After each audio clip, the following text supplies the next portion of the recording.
Ladies and gentlemen, good day and welcome to the Kotak Mahindra Bank Q3 FY24 earnings conference call.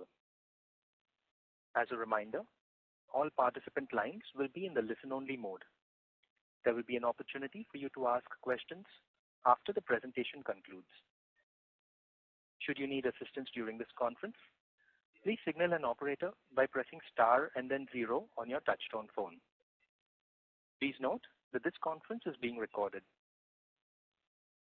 I now hand the conference over to Mr. Ashok Vaswani, Managing Director and CEO of Kotak Bank. Thank you, and over to you, sir. Thank you. Thank you so much. I'm absolutely delighted to be here with all of you for the first time as the CEO of Kotak Mahindra Bank. As you all must be well aware, I've been in this assignment for only about 17 or 18 calendar days, and I'm still, working my way, getting my arms around the place. But I am very cognizant that these are incredibly special times, and that Kotak is in a particularly special place, which I will come back to. If you just take a big step back, globally, we've had unprecedented volatility over the last few years, starting with the COVID pandemic, significant injections of liquidity by virtually every government across the world, which then led to very high inflation, which was only previously seen in maybe the 1980s, and then unprecedented tightening by the central banks across the world to fight inflation. And central banks will have to continue this fight to bring down inflation to a sustainable level, but yet protect growth. And as if all of this was not enough, the geopolitical situation has made it extremely difficult. With this kind of backdrop, actually India has been, relatively speaking, protected and resilient. With strong economic growth, business optimism, continuous rise in public expenditure, and a pickup in private sector capex. As I look out, India actually looks like quite a shining star amongst the various other economies in the world. The other thing about India, which is really truly transformative, is the digital stack that has been built here. I believe that the digital stack has transformed the country in more ways than just meets the eye. This will continue to be a very significant opportunity and a change agent for the country and for us. In this context, Kotak occupies a very special place. Kotak is a very strong brand, has a very strong reputation, very well capitalized, and is an incredible platform offering the full array of financial products and services. Kotak has done very well, and really the challenge and the story from here on is how we scale. And scaling is not just for the size of sake. Scaling is for remaining and becoming relevant as India steps up to become the third largest economy in the world.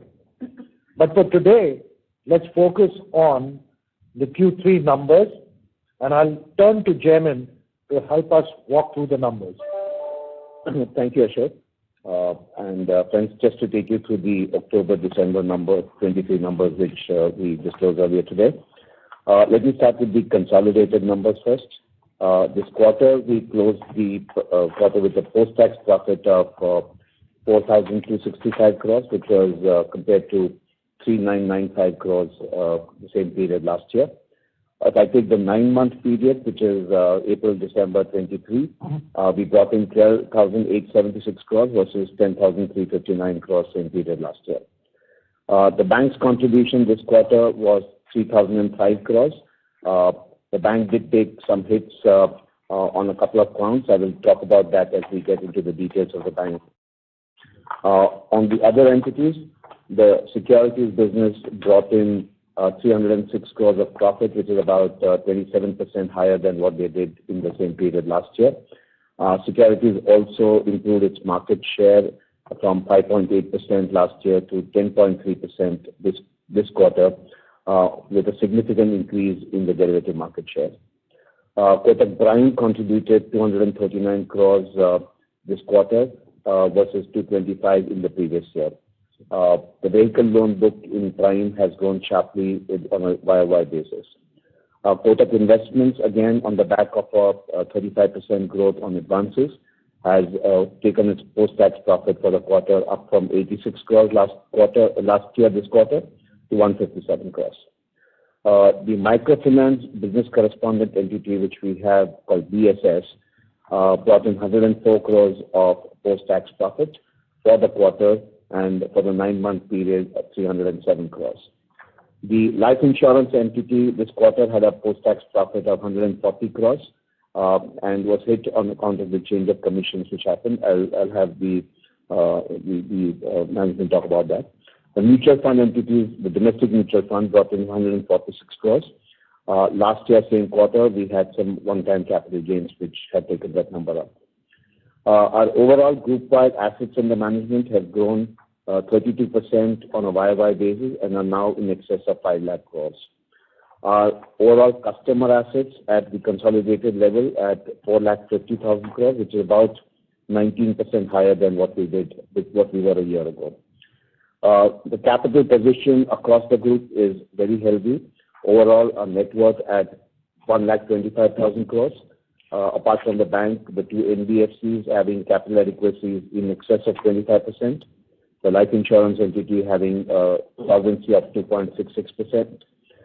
Capital adequacy at the overall consolidated level with a CET1 of 21.2%. Among the subsidiaries, the other notable thing during the quarter was the fact that in November, we did announce a signing of an agreement with Zurich Insurance for them to take initially a 51% stake in Kotak General Insurance, which would be through a combination of primary and secondary transactions, and over a period of time to increase that to 70%. Let me come to the standalone bank. This quarter, we took a profit of 3,005 crores as against 2,792 a year ago. And for the 9-month period, we clocked 9,648 crores, which is about 30% higher than the 9-month in the previous period. As I mentioned, two hits we got this quarter. One was 190 crores pre-tax provision on investments in alternate asset investment funds. This is pursuant to the RBI circular, which was of December 19. Must say there is no evergreening which we have as against the 190 crores of provision which we have taken, which is the quantum of money invested in specific funds. The outstanding exposure which we have on the investments which are common is all of 65 crores. Plus, the bank has no investments which are in subordinated units with priority distribution at all. The other hit which we got this quarter was on trading an MTM loss on the fixed income book net of OIS, which is this quarter taking a hit of 168 crores. A large part of this is on the OIS book. Now, this is a book where the bank is locking a spread on the security through OIS for the life of the asset. This quarter, we had the OIS curve saw a sharp change resulting in the mark-to-market. While this, we've seen volatility during interim periods, where the life of the security, the spread remains protected, and that's what we are playing with. If you notice the previous quarter itself, we actually had a profit of 150 crores on the mark-to-market scenario. We, of course, continue to have a significant portion of our investment book in AFS and HFT, which is 81% as of December. The net interest income for the bank showed closed at 6,554 crores, which is about 16% higher than what we'd done a year ago. We also seen a 27% growth in fees and services, both on account of distribution as well as on general banking fees. This quarter costs 4,284 crores, which is 14% higher than what we had a year ago. The employee cost tended to be a little higher this quarter because of higher retirement costs, as well as some stock-related hits which we end up taking up. And the other operating expenses were significantly higher spend on promotion and marketing during the festive period in quarter four calendar. The pre-provision profit, therefore, 4,566 crores, which is 19% higher than what we had, 3,850 crores in quarter 3 last year. Provisions towards advances, 324 crores, which gives us a pre-tax profit of 3,987 crores. Our credit cost at 40 bips versus 47 bips in the previous quarter. Our advances overall, which is before IBPC, BRDS, stood at 3,72,000 crores, which is about 19% higher than what we were a year ago. And after including credit substitutes, we grew customer assets at 17% YOY and 5% QOQ. Our unsecured retail, including retail microfinance, is now at 11.6% of our net advances. Net interest margins, we closed at 5.22%, which is the same as what we had in the immediately preceding quarter, versus 5.47 a year ago. We had 4.8 crore customers as of this period, which is about 0.9 crore higher than what we had a year ago. Our asset quality remains fine. We had a GNPA of 1.73% against 1.90 a year ago, with a net number at 0.34 against 0.43 a year ago.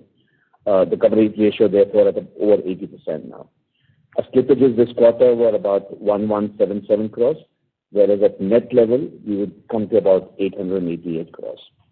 Our fund-based restructured standard COVID and MSME resolution aggregates to only about 0.13% of our advances. Our CASA at 47.7%, and about another 10% comes from active money, which is the quasi-TD which we have. Our capital adequacy again at the bank healthy at 21.3, with CET1 itself at 20.1. Probably those were the highlights of what we did this quarter. I'll give it to Manian to take for the corporate bank. Thank you, Jaimin. I'll quickly take you through the highlights of the wholesale business in the bank. This quarter, our corporate advances grew at a rate of 3% QOQ and 13% YOY. But overall, our funded assets book, including credit substitutes, grew at 7% QOQ. As we have always been talking about, we manage the funded assets, advances and credit substitutes in an interchangeable manner, depending upon the movement of interest rates and pricing that is available on each of those. This quarter, therefore, saw a reasonable pickup in the investment book, which grew actually 21% QOQ. Among the various segments, we saw strong demand for credit offtake from our mid-market and SME segments. Both these segments have grown much faster than the rest of the wholesale bank. The mid-market segment ramped up well and grew in double-digit QOQ. Growth in this segment is consistent with our philosophy of growing the granular book in the corporate bank. Majority of the mid-corporate book is working capital intensive, and we will continue focusing on faster onboarding of new clients in this segment. SME book saw a growth of 5% QOQ and 18% YOY. Our focus on NTBs and rollout across more locations has ensured good overall growth in the business. In fact, the business witnessed its record number of NTBs getting onboarded this quarter.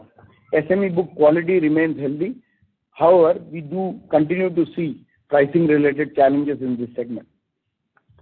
We see even more intense pricing pressures in our traditional large corporate segment, and this has impacted growth of that book in the long-term book as well as the short-term book.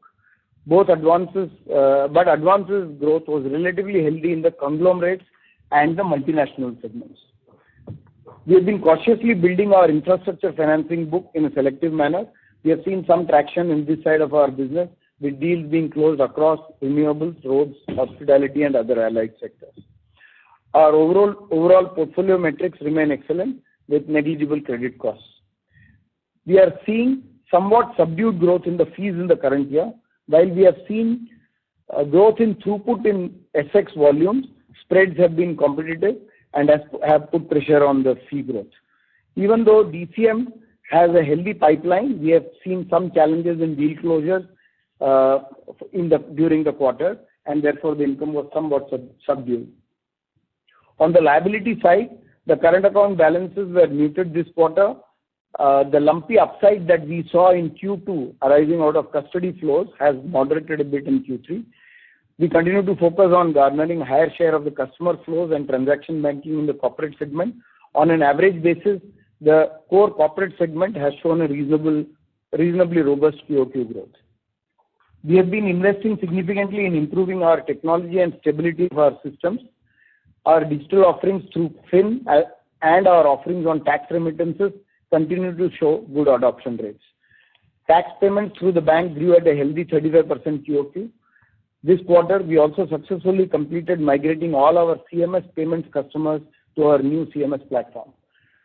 Overall, the business remains in good health and with healthy ROE and robust profit growth. Our philosophy that our profit growth should grow faster than our asset growth remains our abiding principle in this business, and we continue to manage it in that manner. I'll now hand it over to Shanti to take you through the commercial bank. Thank you, Manian. The commercial banking business saw reasonable growth in this quarter. I'll start with commercial vehicles. While the industry in this quarter saw muted and a little bit of degrowth, our overall disbursement grew at 35% YOY in new unit volume terms, and we continue to outpace the industry growth, leading to an improvement in market share. Demand for passenger bus segment continued to witness significant growth, whereas the goods segment remains relatively flat. At the industry level, freight demand, viability, and availability of return loads continues to be stable. We will continue to increase our SOH and market share in this segment with focused approach on risk-adjusted return and increasing our distribution footprint. Collection efficiency continues to be stable. Coming to construction equipment, thanks to the steady and improving demand on the infrastructure side, the industry grew as well as we grew. Our disbursements grew at 38% YOY in Q3, which helped us gain the market share. Earth-moving equipment, road and material handling equipment, segments like mining, roads, urban, semi-urban housing, saw a lot of demand for construction equipment and also aided by the significant improvements in the macroeconomic scenario. We expect to retain our growth momentum in this segment in the last quarter, and we expect industry also to continue to show a good pace. Tractor industry actually degrew 4.2% on YTD December because of the delay in harvesting and rain impact. However, we continue to grow our disbursements and market share in this very important segment for us. The used tractor business has seen strong growth in current year and helping us strengthen our existing customer relationships as well as acquire new customers in the early stage of farm mechanization. Our focus on this segment will continue and we will deepen our presence in Bharat. Collection efficiencies were better than the previous year. Some stress is visible in rainfall deficit states, predominantly Maharashtra and South India. Microfinance business. Our microcredit business continues its growth momentum in Q3 with a healthy growth in advances of 56% YOY. There has been some relative slowdown in growth due to control measures implemented by us for better hygiene. Our current outreach in 12 states is through a network of 800 DC branches with an active base of 18 lakh women. Marginal increase in PAR, but that is because again of certain excess rainfall deficit states as we talked about in the earlier tractor finance business. We will look to strengthen our investments in technology, bring about greater control and improve our customer experience as we continue to build our presence in the largest underserved segment. Agri SME continues to be subdued in terms of utilization of limits due to lower stocking by many traders given the volatility in the pricing. We expect this business to pick up in the coming quarter and utilization to improve. Remains a core focus area for us and will continue the growth path. I now request Virat to take you through the highlights of the consumer banking. Thanks, Shanti. As I start with consumer assets within the consumer bank, our mortgage lending business continued to grow well at 15% YOY in spite of the pricing pressures. We see strong traction in the loan against property segment, which has been traditionally area of strength for us. This book continues to hold well on all parameters of risk and collections. Our unsecured products in consumer bank continues to show positive traction with a growth of about 40% YOY and 9% QOQ. Our growth is well balanced and well diversified between personal loans, business loans, and credit cards. We continue to invest in our cards franchise with overall credit card advances growing by about over 50% on a YOY basis. Our focus on creating a differentiated customer value through strategic ties and sponsorship is paying dividends. Overall, risk metrics for the unsecured business is holding stable. Some emerging risks seen in the credit cards due to leverage built up by customers leading to diminished repayment capability. However, it is absolutely under control, and we believe our unsecured portfolio is appropriately priced to deliver targeted risk-adjusted returns. Now I move to the business banking assets within the consumer bank. Again, this has seen a good growth of about 20% on YOY basis. While on QOQ, the growth was slightly muted due to repayment of utilized limits originating from the post-festive season cash realization. Formalization in the micro enterprises segment over the recent period, along with our geographical distribution, has resulted in micro enterprises segment book, which gives better limit utilization, growing much faster than the small and medium enterprises book. Fueled by market demand and partnership, the unsecured business loan segment witnessed a healthy growth. Of late, we have seen demand for CGT-MSE backed loans from our customers. Our delinquencies on both the secured and unsecured business banking book remain stable. Looking ahead, we expect to reap benefits in efficiency and enhancing customer experience from technology investments we have made in the recent period.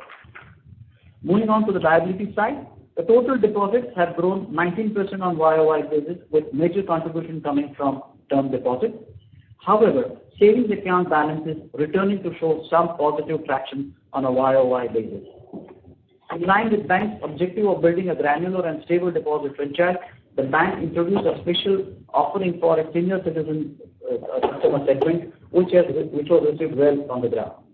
Active Money, which was launched in May, continues to scale up significantly. Bank continues to scale up sourcing of savings and current accounts using assisted digital journey. This has helped us to reduce the account opening time, resulting in better customer onboarding experience. This digital onboarding journey also allows customers to choose other financial products offered by the bank. This eventually will help us better cross-sell at the time of onboarding. To drive growth of business customers, we have launched a value proposition for SME and MSME segment. We also launched a new global service account to meet the unique banking needs of service export sector. We saw significant traction in our customers using our digital platform for payments of statutory taxes in quarter. Thank you. I will now hand it over to Milind for digital update. Thank you, Virat. I'll take this opportunity to explain our strategic thought process on core technology and digital focus areas. It's a three-pronged strategy where firstly, we have to ensure the basics on customer experience and platform. That is, we must provide technology that works fast, that works reliably all the time, while protecting customers' assets and transactions with the highest level of security and privacy. Secondly, straight-through processing is a concept we relentlessly go after, where the goal is to design and maintain processes that are simple, fast, and paper-free. Thirdly, we are also investing for a future that is getting shaped with Software 2.0. A key aspect of Software 2.0 is that traditional software engineering, which was about engineers writing code based on user stories, is getting replaced with designing of weights on neural networks.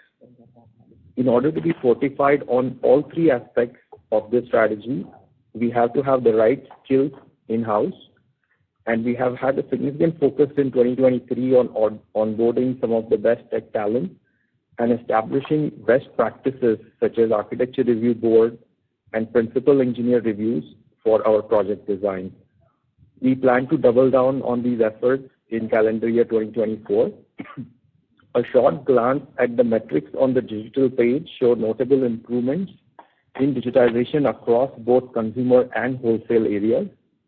Overall, we strive to see ourselves delivering technology that could be a key differentiator for our customers. And that would be my short update on tech today. And I'll pass it now to Jaideep for the next topic on Kotak Securities. Thank you, Milind. I'll be talking the Q3 numbers for Kotak Securities.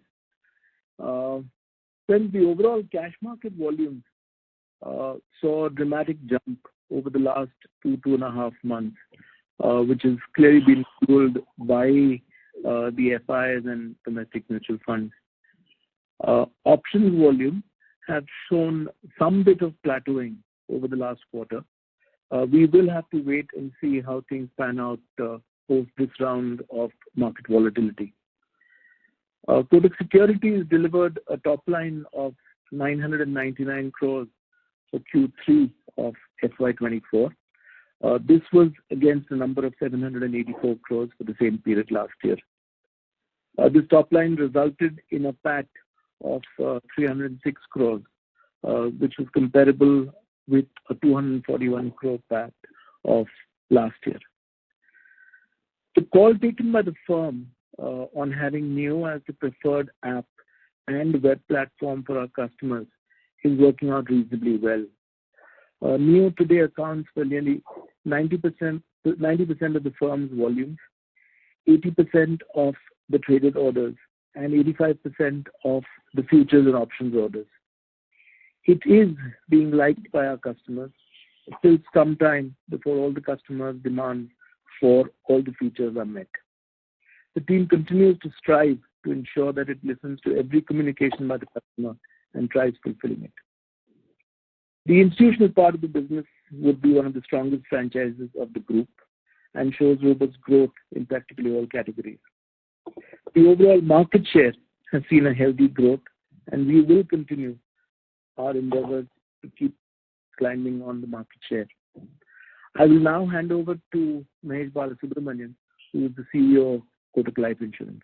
Thank you. Thank you, Jaideep. Kotak Life Insurance gross written premium grew by 9.7% year-on-year for the quarter. Traditional products contributed 78.9% of regular premium, with non-participating products contributing 46%.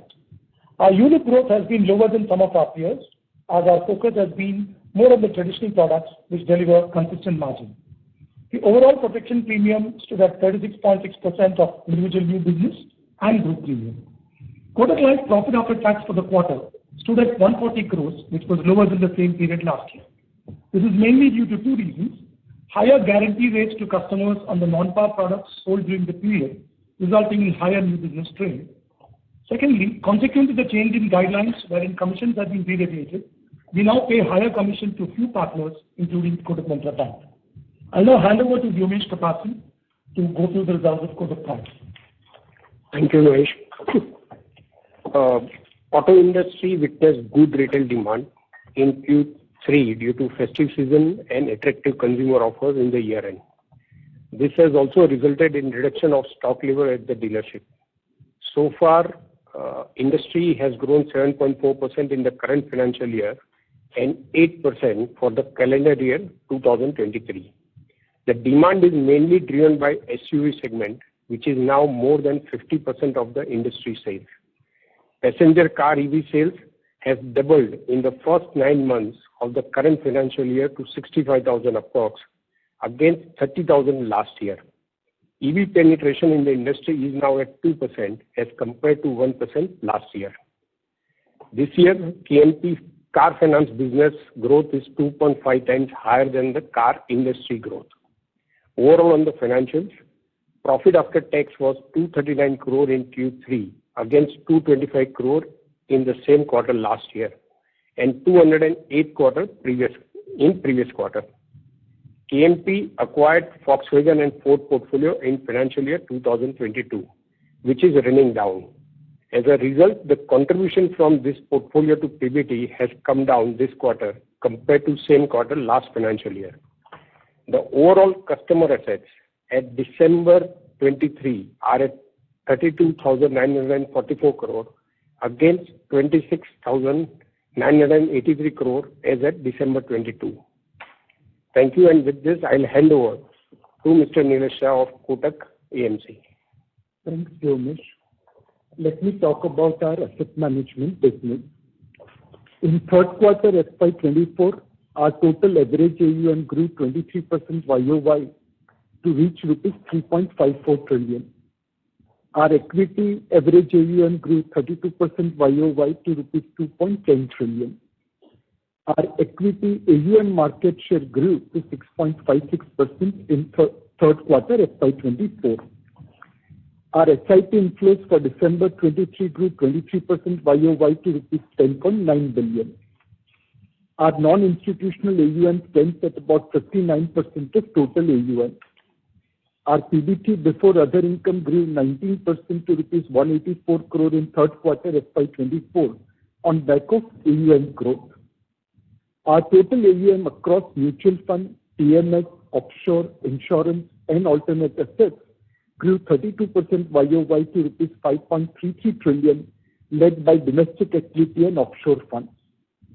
We continue to manage the largest India-dedicated offshore fund, Kotak Funds India Mid-Cap Fund, with AUM in excess of rupees 3.9 billion. Now, I will hand it over to Jaimin. Gavin, we should be good for taking questions now. Certainly, sir. We will now begin the question and answer session. Anyone who wishes to ask a question may press star and 1 on their touchtone telephone. If you wish to remove yourself from the question queue, you may press star and 2. Participants are requested to use handsets while asking a question. Ladies and gentlemen, we will wait for a moment while the question queue assembles.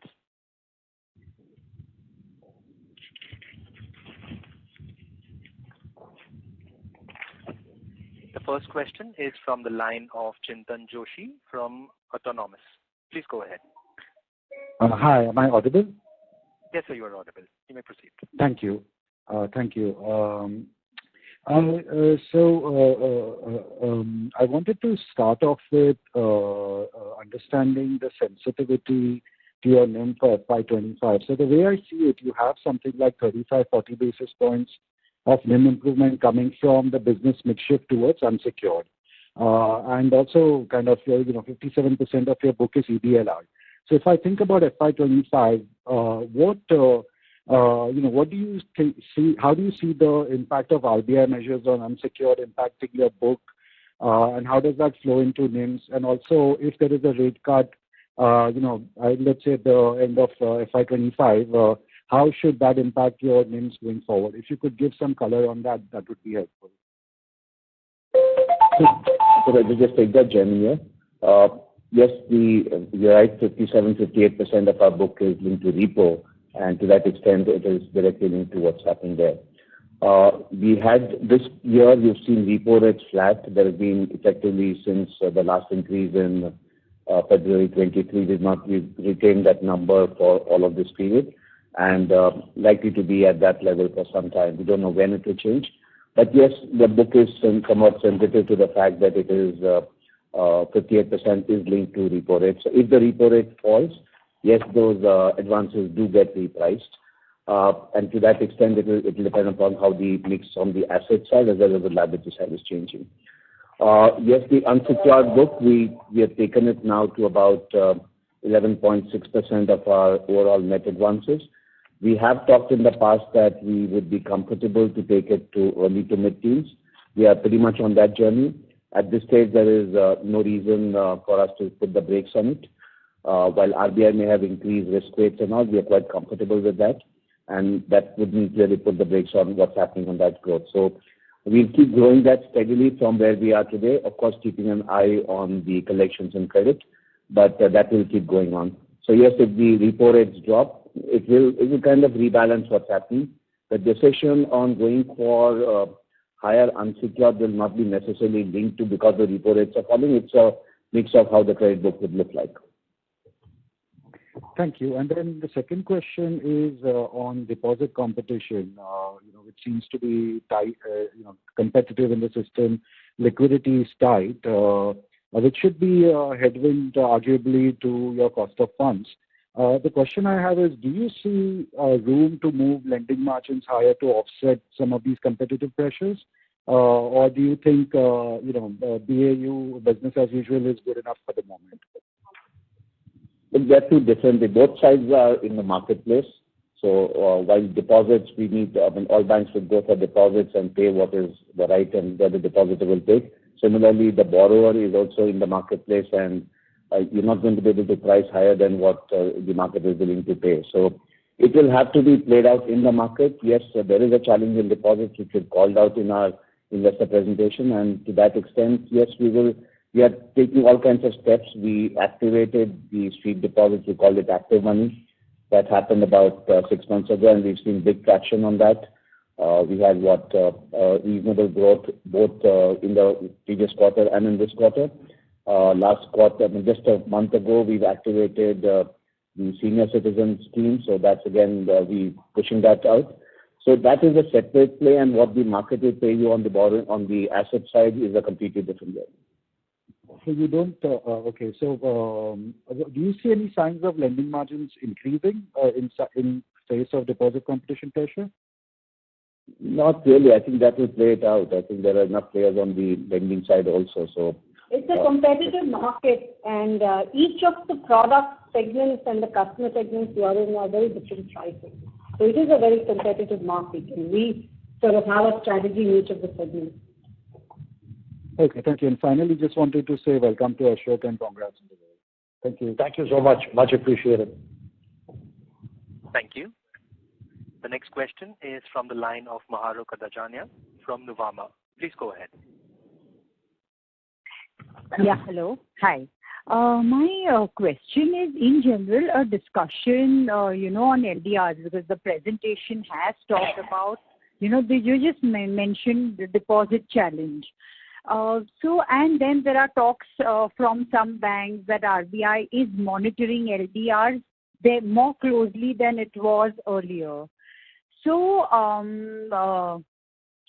how do I view this in the context of Kotak, especially in FY25? Because if you take the third quarter, say third quarter loans due 3.3, if you take an annualization of 3.5, then you're talking about maybe 14-15% loan growth. Is that the loan growth, kind of loan growth that the bank will settle for, or is there scope for LDRs to move higher?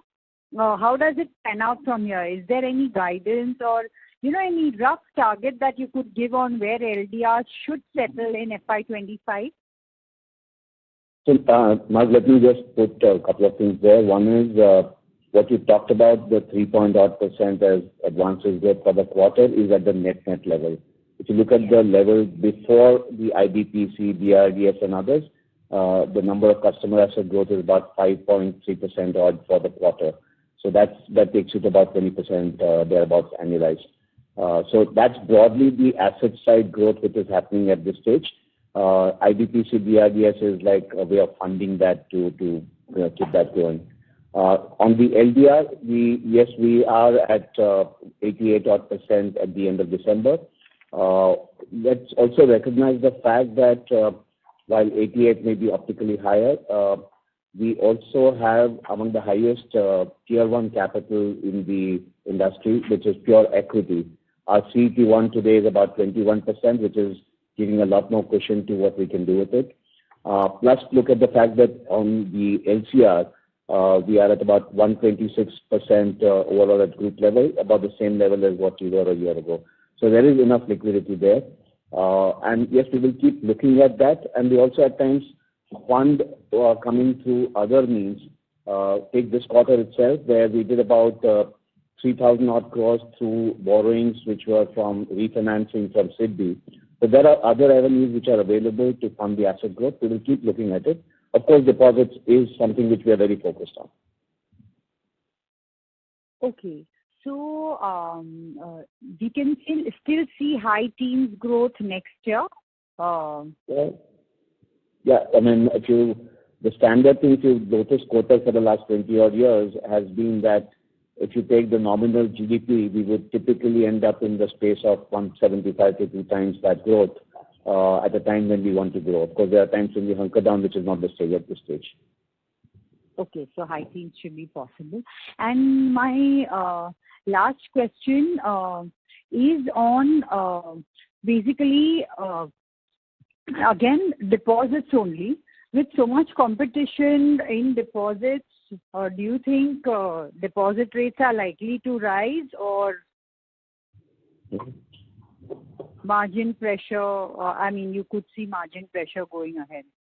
Okay, so Mahrukh, let me take that question. I'm saying that, if you look at what we did, you have savings at about 3.5%, you have term deposits at about, give or take, 7.2%. And we introduced active money, which actually gives a cost in between savings and deposits, savings and TD. So we introduced another product that gives us another flow of deposits. We will have to keep on innovatively looking at sources of funding for the purpose of our balance sheet, and also look at how do you optimize cost of funds. We will do what it takes. I'm saying if you see the market now, all the banks are raising deposits to fund their growth because there is growth, and finding the various niches and strategies to play this game. So we are right there and will be competitive in order to make sure we have adequate fuel for our balance sheet. Okay, perfect. Thanks a lot. Thank you. Thank you. We have the next question from the line of Kunal Shah from Citigroup. Please go ahead. Yeah. So first question is with respect to the provisions, and if you can just highlight in terms of how much. Sorry to interrupt, but the line for you is not very clear. I request you to please use the handset. I was just saying maybe if you can just highlight in terms of the COVID provisions outstanding. Last quarter it was 320 odd crores. How much have we utilized this quarter, and where do we stand now? So Kunal, that's an arithmetic which we are following, which is why I have not put that number this quarter. We're following a formula-driven provisioning on COVID now. That was done long back in the period. Technically, we could take all of that back, but we've worked out a situation where we use the formula with the consent of the auditors and others. So in this quarter, we would have taken away a provision of about 26 crores. So out of that 321 which you talked about, 295 is still being carried. Okay, so 295 still continues. Okay. That's correct. That's it. Okay. And when we look at it in terms of the overall deposits, so these SWIFT deposits are now almost like 42,000 crores. Looking at where the savings pool is, maybe we have seen this shift almost like 35% out there into SWIFT. Obviously, this is more of a behavioral change, but where would it largely settle, looking at maybe your interaction with the customers, and how much impact could it continue to have in terms of the overall cost of SA moving up, yeah, or maybe combine the cost of SA plus to be moving up, yeah? Yeah. So you see, we launched this active money with a clear strategy that, okay, we get in more customers, and when we get more customers, they help us build both SA and the customers, high value customers, which were moving money to the places where there was a high interest gain for them. We retained that money or got more money from the other places to build our sweep balances.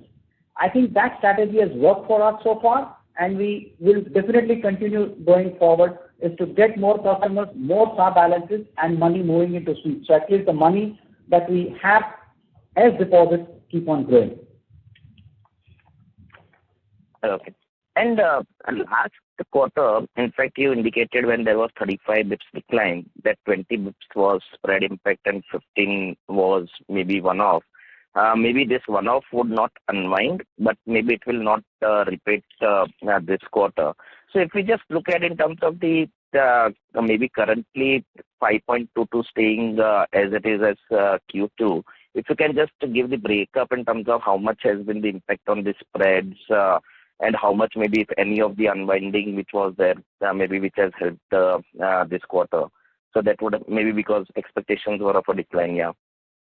So I think, Kunal, it's not easy to put that into an arithmetical formula, but yes, just to give a thing, last year there was a CRR impact, which was a one-timer, which is not there this time. We had some hit taken internally last quarter, which is not there again this time. So those will be about 3-4 bips differential. Of course, there is the other thing which we have done smarter this period is, now that we know the behavior, particularly of what's happening on activity and all, the proportion of money which is going into advances from the investable amount has gone up. And that does make a difference, because what you earn on advances is significantly higher than what you would earn on just putting into liquid investments or whatnot. So that is the difference where the mix of the earning assets has changed a little more in favor of advances. And that's, again, continuing to be an effort, and we'll keep doing what it takes there. So then investment rise of almost 17,000 crores during the quarter away from the cash. So in fact, investments also growing on a quarter-on-quarter basis from 120, now 128, it's gone up to 146. So maybe obviously some cash has been put into the investments, but if you look at between the advances and the investments is also growing, and largely credit substitute is a part of it. That's right. But that's the credit substitute growth, which is effectively what we took as customer assets. Oh, okay, got it. Loans. Yeah, okay. So you are saying not maybe mainly the low yielding one, but still getting into the credit substitutes, and that's helping. Okay, That's right. okay, good. Okay, yeah, thank you. Thank you. Ladies and gentlemen, to ensure the management is able to address questions from all participants in the queue, please restrict your questions to 2 per participant. The next question is from the line of Saurabh Kumar from JP Morgan. Please go ahead. Hi, sir. Just one question on your ROA. If you have, so historically we used to be in, in the 1.8, 1.9% odd ballpark. Now with this unsecured mix moving up, would you say this 2.2 handle should be the new normal at which Kotak operates at, given the mix change? The 2.2, actually what you're saying, the 2.2 I presume you're talking about is at standalone level. That 2.2 has also got hit thanks to the 2 hits which you took, including the AIF hit, which is purely accounting.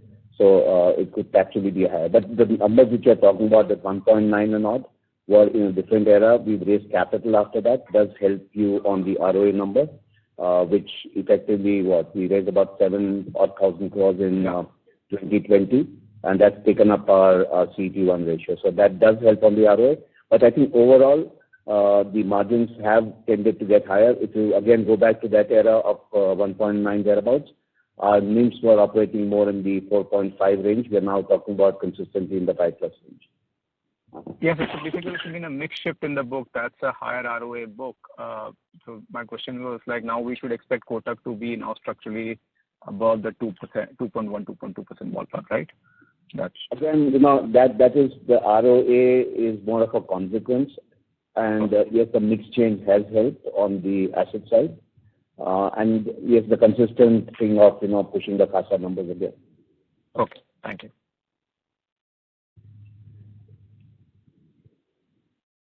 Thank you. The next question is from the line of Jay from ICICI Securities. Please go ahead. Yeah, good evening, sir, and thanks for the opportunity. Sir, my first question is on cost of deposits. And so last quarter, we had said that considering our duration of term deposits, the TD cost should be more or less plateauing. So while we don't give the interest on deposits or the TD cost separately, is that a fair assumption that the TD cost would have been plateauing? And just a supplement to that is that the back end of the quarter, SBI and maybe some other banks had raised their deposit rate. So how should we look at the cost of deposit for our bank?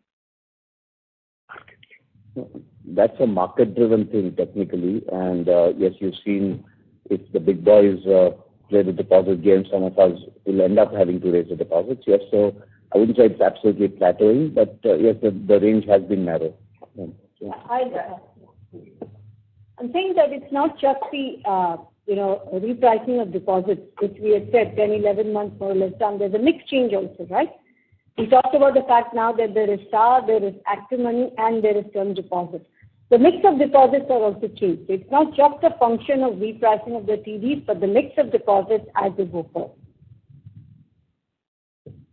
Right. Sure. And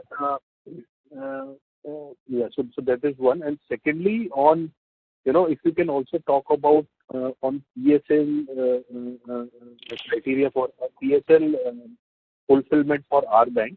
I think there is some change by the RBI in terms of them registration, etc., wherein they had made mandatory that registration for MSME. Is there any change in the PSL framework for our bank, and how are we doing? If you can share some color there. Let me take that. No, there is no recent change in the framework of PSL. GEM registration has been the norm for a while now, a couple of years actually, so there is no significant change. we by and large meet our PSL requirements other than in the SMS category, where we meet it through trading of certificates. And that has been, we have a small shortfall there which we make up. Otherwise, we meet the other sub-segments, we meet the PSL requirements prescribed by RBI. Understood, sir. Thank you so much. Thank you. The next question is from the line of Piran Engineer from CLSA. Please go ahead. Yeah, hi. Thanks for taking my question and congrats on the quarter. Just firstly wanted to understand industry-wide and for Kotak, what are the sort of rate actions on PL and loans to NBFCs post the risk weight guidelines? What is the question? Can you just repeat that, please? Can you repeat the question, please? Sure. Am I audible? Yeah, better. Yeah, better now. Yeah. So I'm saying that after RBI's risk weight guidelines for personal loans and loans to NBFCs, how much have we and the industry increased pricing in these loans by? So if you see most of our unsecured loan segment, they are largely fixed rate products, and the pricing are already at reasonably elevated levels, and therefore we haven't significantly increased pricing at that end. On NBFC, as a loan to NBFCs, yes, we have made our adjustment to prices that are required to get us the right ROEs on the products. Yes. Yeah. Keeping with the principle of the risk-adjusted returns, yes, there is a slight increase on the unsecured personal loans that we are doing today. So there is some increase that we have done. Is that like 10-20 bips or more like 40-50 bips when you say slight? Yeah, it is exactly between that.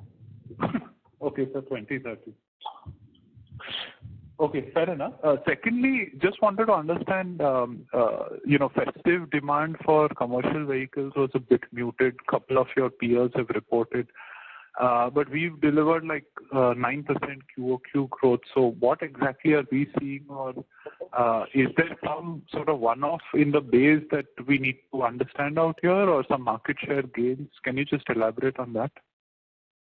It's a distribution strategy as well as volume strategy that we are looking into, and also segment strategy. I think there's a combination of all these three, which is what I said in our opening. While the industry has seen muted growth, degrowth in Q3, YOY muted growth, but we've sort of been deepening our distribution and also looking at the segments where we are growing in certain segments. So it is a growth strategy focus in that market share. So is it like some new segments that we have entered into within commercial? Like started doing used commercial vehicles, for example? Yeah. So we have done two things. One is the proportion of used commercial vehicles has gone up slightly, and we are also we have made some penetration into what we call the small commercial vehicle segment. Got it. And just lastly, in terms of OPEX to assets, now we used to be at 2.5% pre-COVID, now consistently north of 3%. Is that a consequence of our strategy of going more into unsecured retail, which of course is a high-cost product, or how should we think about that over a 2-3 year period? No, right now, yes, there is some investment more which is happening on the cost side, but yes, the effort over a period of time is to bring it down. I don't think we are wanting to be staying at 3+ overall. Got it. Okay, thank you so much and wish you all the best. Thank you. Ladies and gentlemen, we request you to please restrict your questions to one question per participant. The next question is from the line of Abhishek Murarka from HSBC. Please go ahead. Yeah, hi, good evening. So my question is on deposit costs. If you can share what is the incremental cost of deposits or cost of term deposits, whatever you find easier to share.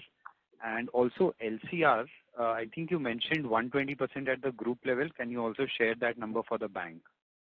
No, the group level LCR is 126.9 and the standalone bank is at about 119.5. 120, yeah. So similar to last quarter? That's it. Yes. Yeah. And on cost of term deposits, the incremental cost? I wouldn't have incremental. I wouldn't want to get into incremental, but our overall deposit, I think, as Shanti alluded to, would be about 6.5, 6.7 there, in that range. Would you term deposits? I'm talking term deposits, yeah. Term deposits is 6.5 to 6.7. Is that correct? Yes, sir. That's correct. Okay. So basically, in terms of deposit, the gap between your outstanding deposit costs and incremental, can you give an indication of how much that would be? So I said I don't want to get into the incremental ones. What my book today would be in that range. Okay, got it. All right. Thank you so much. Thank you. The next question is from the line of Nitin Agarwal from Motilal Oswal. Please go ahead. Yeah, hi. Thanks for the opportunity. One question on the unsecured business, particularly credit card. While you talked about that you'll want to take the unsecured mix to mid-teens, as earlier indicated, but there was a blip in the credit card sourcing in the quarter. So if you can talk about how the sourcing rate is trending and what is the strategy there? Look, strategically, we have been always focusing on issuing cards to our own customers. And as of today, if you ask me, about 85 to 90% of the cards that are issued are to the existing bank customers. So from that perspective, at least on the issuance side, we are consistent with our strategy. So basically, I'm referring to the month of November, wherein there was a drop in terms of the net card addition versus like 100,000 plus run rate that has been the usual trend. So anything to read into that? Low limit card. Sorry? No, so Nitin, what we did in the last quarter was that the lower end card with low limits, we rationalized our sourcing in that segment. Okay, sure. And one clarification on the treasury loss that we have quoted for the quarter. So what has driven this? Because across all the banks who have come so far, we are seeing steady treasury gains. So and both equity and bond markets have been like moving favorably. So what has really driven this loss this quarter? I haven't understood the question, but just to explain that, as I mentioned, it is broadly the bond stock strategy which we are following, where in effect we lock the spread over the life of the asset, where the OIS curve can move differently, and this quarter it had moved sharply. So we would have intermediate fluctuations on the thing, but over a period of the life of the asset. Ladies and gentlemen, the line for the management seems to have disconnected. Please stay with us while we reconnect with the management.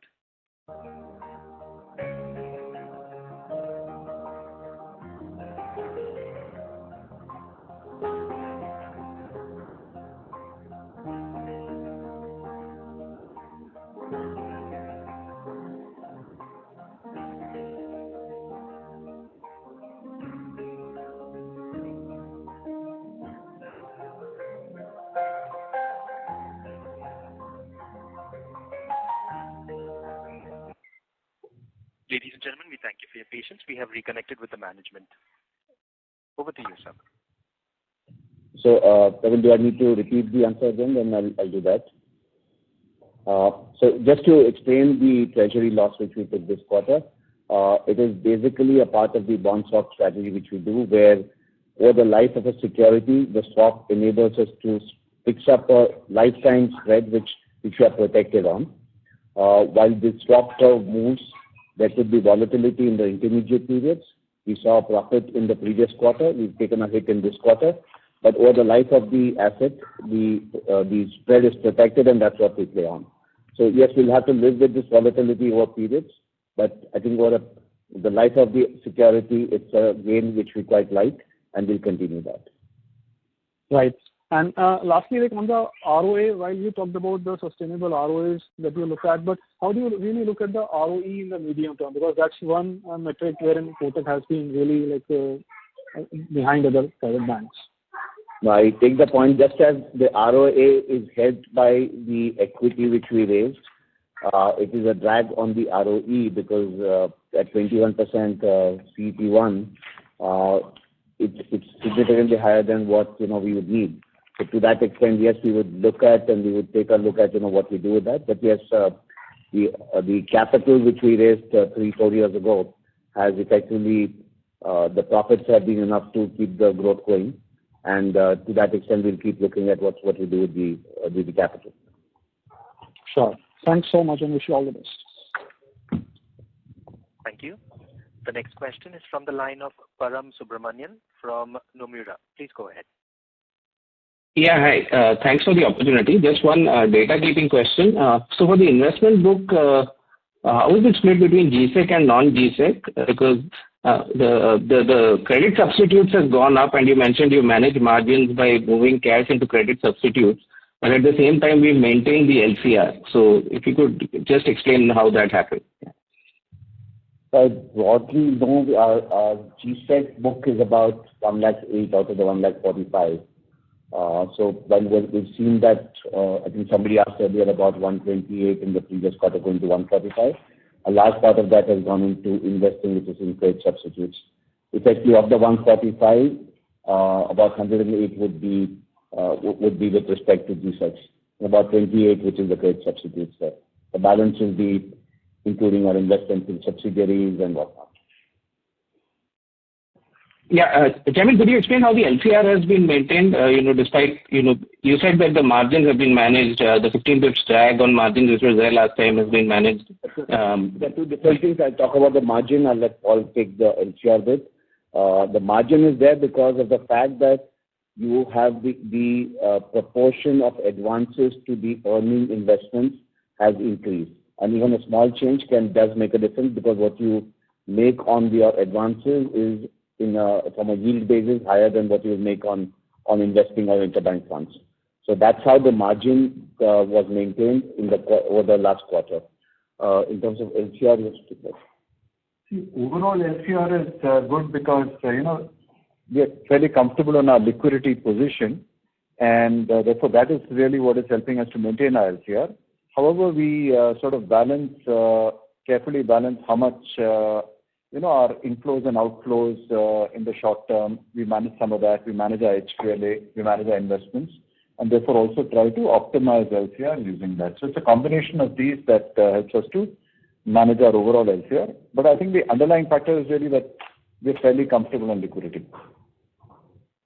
Fair enough. Thanks a lot. Just one more question, if I can squeeze in. I think in this quarter we increased the deposit rates in some of the higher tenure buckets. So what's driving that? Because if we are, at the fag end of the, and could be heading into rate cuts going ahead, why are we increasing in higher tenure buckets? Yeah.